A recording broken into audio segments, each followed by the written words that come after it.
And we're back. Okay, so this is about bad breath. I forgot to say this is about bad breath. When you have bad breath, please don't eat mints or rinse your mouth out with alcohol or Listerine or at.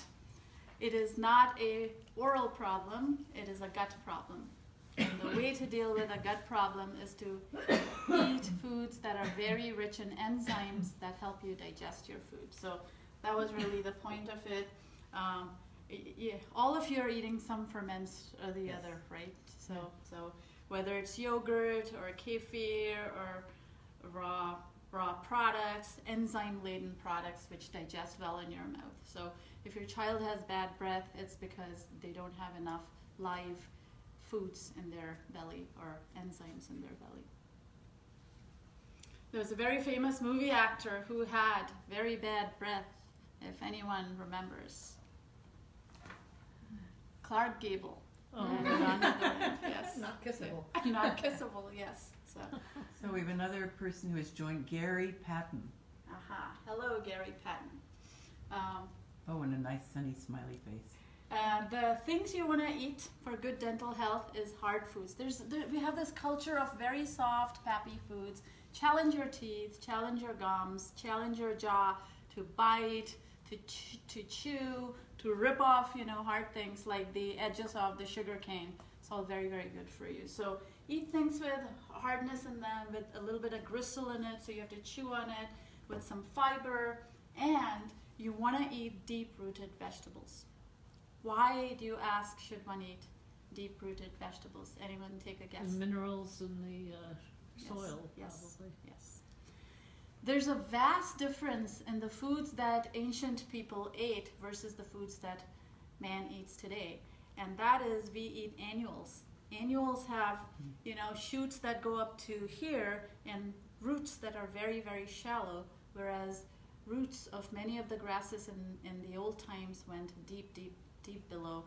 We ate perennial vegetables. We did not eat annual vegetables. If you rip out a lettuce, the roots are about that big, whereas a tree collard has roots that go very, very deep.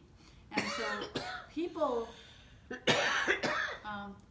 that Dr. Weston A. Price looked at, the cultures across the world, had up to 10 to 100 times more minerals in their diet than we do today. So if you can, please try and eat perennial vegetables. Try and eat vegetables that have long roots that go into the soil and grab all sorts of minerals, and those are the rich foods. What about the roots themselves? You could eat the roots too. The deeper they go, the more wonderful So what would be some good examples of perennial vegetables? Tree collards, ashitaba.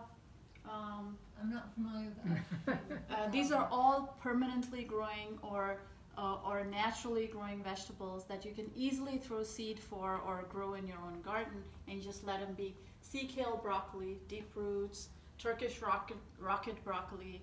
These are permaculture vegetables, which are a lot of them are biennials or multi-year plants, and they grow very deep roots. So the leaves there's no comparison between a sautéed sea kale broccoli and a broccoli that grows in a regular farm. Well, now, is regular kale different from sea kale broccoli? Regular kale is different. Anything that's an annual or a biennial is going to have shallower roots. I see. But a tree collard is something you could grow in your backyard.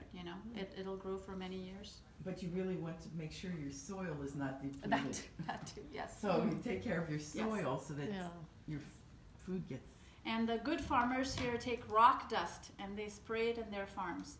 They take rock from their local quarries, grind it up and throw it in their soil, and thus enrich their plants with a lot of minerals. And there are a lot of farmers, and it's well worth buying their vegetables, even if it's a couple of bucks a pound, because you're going to get many times more the minerals. So you don't want to eat vegetables that are watery and don't have a lot of minerals in them. And the sooner your children learn to develop a taste for it, the better. And over time, your children will find that they feel good on eating certain types of vegetables, and they may not taste as good. we can talk about taste later. If you add enough fats to any vegetable, it's gonna taste good. But they'll develop a craving for some of these mineral-laden vegetables. It's very critical to eat those. And that's the difference between shallow roots and deep roots. It's reaching out into the rocks. The plant is reaching out into the rocks and grabbing all sorts of a diversity of minerals from the soil. There's something called profusion sorrel that grows in this area. Actually, I think it's the East Coast. So Gary Patton says I'm from Ireland. The time here in Ireland is 20 something. And then we have Heidi watching from Copenhagen. Hello Heidi and hello Gary Patton. Welcome, welcome. We're talking about teeth and food for teeth. So healthy teeth. So in other words, can you see this print, everybody? It's too small for a lot of people, I think. Eliminate refined sugars, flours, and oils. The first thing you can do for your teeth is improve your overall bodily nutrition. Eliminate all refined oils, all refined sugars, all refined flours. Add to your diet fat-soluble vitamins A, D, K, and E. And remember, A, D, and K are only found in animal fats. E is found in plant fats. So coconut oil has vitamin E in it, olive oil has vitamin E in it, but A, D, and K are found primarily in animal fats, and for dental health, you've got to have them. One of the main reasons people stop being totally vegetarian or vegetables only is within a year of going vegan, their teeth start falling out and they have dental troubles, and then they go to raw cream or butter and things get fixed again. But you don't want to do that to children, and you don't want to do it when you have a new set of teeth coming out, second set of teeth growing out. Oil pull a lot. Encourage healthy biofilms in your mouth. You want to welcome good bacteria by eating good ferments. Avoid any chemical coatings on enamel surfaces, gums, tongue.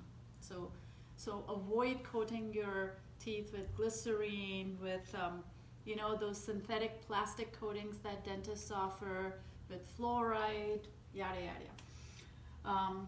Remineralize. You want to mineralize with clay, with vegetables that are rich in minerals and that are soaked in fats, because you cannot assimilate minerals unless they're in fats. Fats transport minerals across your gut and lay it in the right spots. If you just eat chemical minerals, they're going to land in the wrong spot. So people who supplement too much with calcium or magnesium and so forth, the pill form, find that their joints get arthritic. Yeah. So the calcium lands in your soft tissue and in your heart and in your arteries instead of in your bones. So the vehicle is very, very important, and the vehicle is fat-soluble vitamins to carry your dental minerals.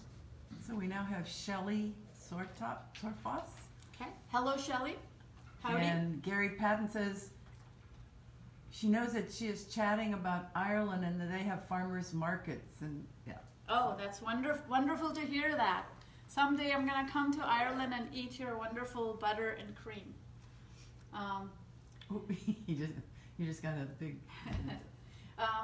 Wanted to talk about saliva. Your spit is so important that it's worth talking about.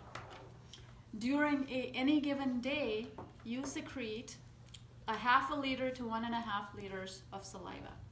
And the reason this is important is it's 99% water, but it's got 1% protein and some salts. It is the magical fluid in your mouth that keeps everything going smoothly. If you did not have saliva in your mouth, anyone had dry mouth ever? Oh, yeah. Dry mouth? Every morning. Every morning. There you go. You need a high-fat diet. You need to be on a very high-fat and mineral-rich diet. A lot of drugs will cause something called xerostomia. That's dry mouth. And there's nothing more bad for your teeth than not having a nice coating of saliva. Your daily production is a 0.5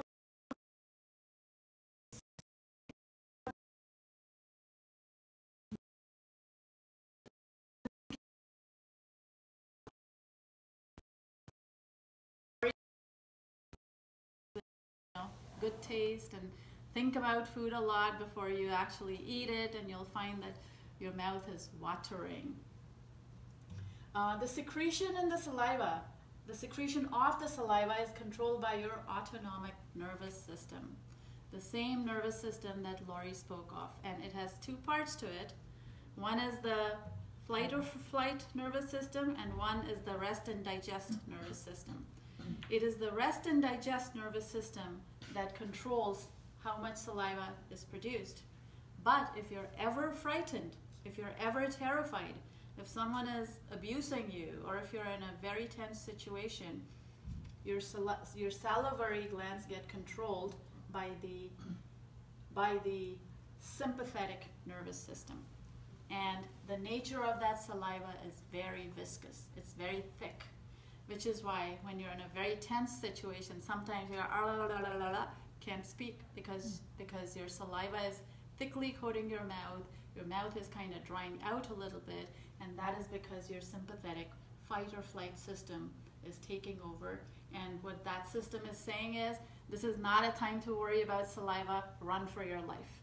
So it is taking energy away from all your bodily functions and putting it into your arms and leg and your heart so that you can run for your life. The only problem is we face these situations every day, day after day, and that is to the detriment of your digestion. So super important to be very, very calm when you're thinking about food, when you're eating, and as Sunshine said, bless your food. Think about the quality. Eat with people you love. Never, never eat with your enemies. Breaking bread with your enemies is a very bad thing because your sympathetic nervous system will take over and you won't be able to digest the food. So the secretion is controlled by your nervous system, two parts of your nervous system, and the type of saliva changes dramatically based on which nervous system is controlling it. Head and neck radiotherapy. So if you have radiation treatment, too many dental x-rays here, radiation treatment here, it will kill your salivary glands, which is really, really important. If you breathe with your mouth at night, which is why you want to sleep on an inclined bed to avoid having sleep apnea, snoring, open mouth. Your mouth should always be closed. You should be breathing with your nose, else you get xerostomia or dry mouth. And that's the gateway to cavities. Your saliva contains lysozymes, amylases, it contains mucus. So mucus is very, very important to keep your teeth properly moist. Your teeth need to be in a very moist environment. It actually contains 102 proteins, 35 salivary, 67 serum proteins. It's got electrolytes, it's got hormones, it's got antibodies, it's got enzymes. So it's a miraculous fluid that you want to encourage in your life. Everything that happens in your body happens in your saliva. So they're coming out with these really cheap tests to test your body for cortisol, to see if you're pregnant or not. These are non-invasive tests. So you just take spit, if you're heavy metal toxic or not, what sort of proteins are you secreting.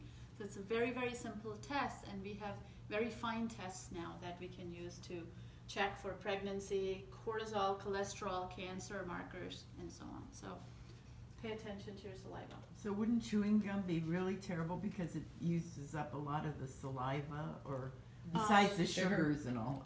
Well, once the sugar is out, chewing is actually good for your saliva, but you don't want to unnecessarily produce saliva. You want to produce just the right amount of saliva, more when you're eating, less when you're not eating.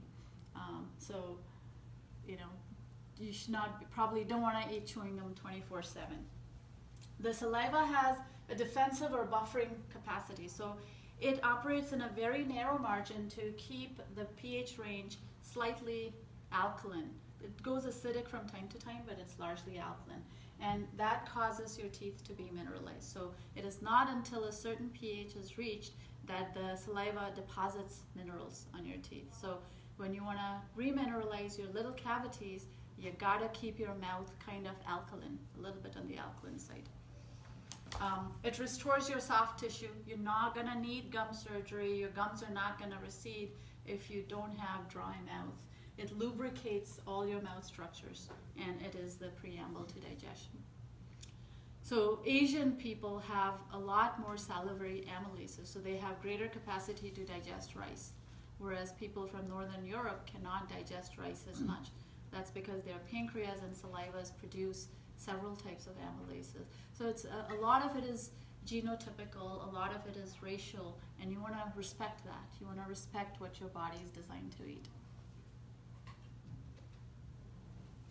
They have antimicrobial functions. They produce lactoferrins. They produce peroxidases that destroy bad guys, bad bacteria. They produce histatins, which are antibacterial and antifungal. And anytime do you notice when you get wounded in your mouth cavity heals really, really fast. That's because the saliva has a growth factor which speeds it up. Your mouth cannot afford to have a wound. So if you have wounds in your mouth, your saliva excretes or secretes growth factors that really speed up wound healing. Now, drugs that will cause dry mouth.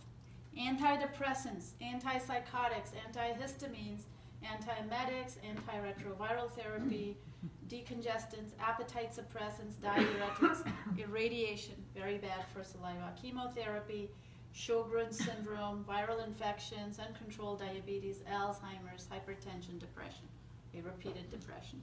So all of these things will reduce your saliva, and you want to avoid drugs like that. And all of these lead to dry, chapped lips, desiccated, fissured tongue, and that is a fertile ground for candida, and thrush in your mouth, and other oral conditions. Caries and gingivitis in particular. All right. So that's that. That's the things to do and the things to avoid. And now we're getting to Renee's part.